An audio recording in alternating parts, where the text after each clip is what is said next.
রূপকথা থেকে দুঃস্বপ্ন, ইংল্যান্ডের ফুটবল এক অবিশ্বাস্য পতনের গল্প। শিরোপা জয় থেকে তৃতীয় বিভাগে নেমে যাওয়ার শঙ্কা, আর সেই গল্পের মাঝখানে দাঁড়িয়ে হামজা চৌধুরীর ক্লাব লেস্টার সিটি।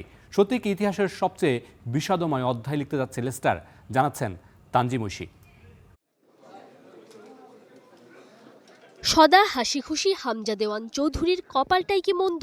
বাংলাদেশের জার্সিতে কাঙ্ক্ষিত জয় আসছে না, আর ক্লাব লেস্টার সিটিও যেন তাকে ডুবিয়ে দিচ্ছে বেদনার নীল সাগরে। রূপকথা থেকে দুঃস্বপ্নের এক অদ্ভুত যাত্রা। 2016 সালে অসম্ভবকে সম্ভব করে ইংলিশ প্রিমিয়ার লিগ জিতেছিল লেস্টার সিটি। আজ সেই দলই দাঁড়িয়ে অবনমনের কিনারায়। 2022-23 মৌসুমে অবনমন, তারপর শীর্ষ লিগে ফেরা, এরপর গেল মৌসুমে আবারও পতন। এবার শঙ্কা চ্যাম্পিয়নশিপ থেকেই নেমে যাওয়ার।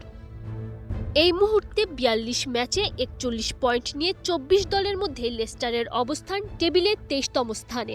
অথচ সবার নিচে থাকা 3 দলকেই নেমে যেতে হবে তৃতীয় স্তরে। হিসেব বলছে নিরাপদ থাকতে হলে অন্তত 4 পয়েন্টের ঘাটতি পূরণ করতে হবে, আর হাতে ম্যাচ বাকি মাত্র 4টা। আর এই 4 ম্যাচেই অপেক্ষা করছে কঠিন প্রতিপক্ষ, যাদের সবগুলোই লেস্টারের চেয়ে এগিয়ে।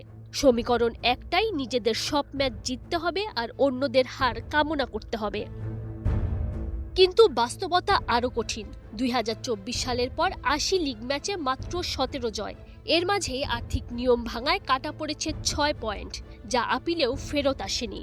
অবশ্য ফেরত পেলেও বড়জোর 20তম স্থানে থাকতে পারত লেস্টার।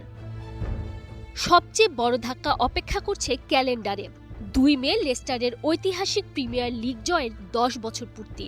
এর আগেই যদি অবনমন নিশ্চিত হয়, রূপকথার দিনটা পরিণত হবে গভীর হতাশায়।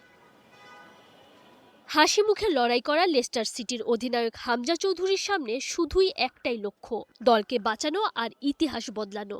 আর না পারলে অন্তত লড়াইটা শেষ পর্যন্ত চালিয়ে যাওয়া।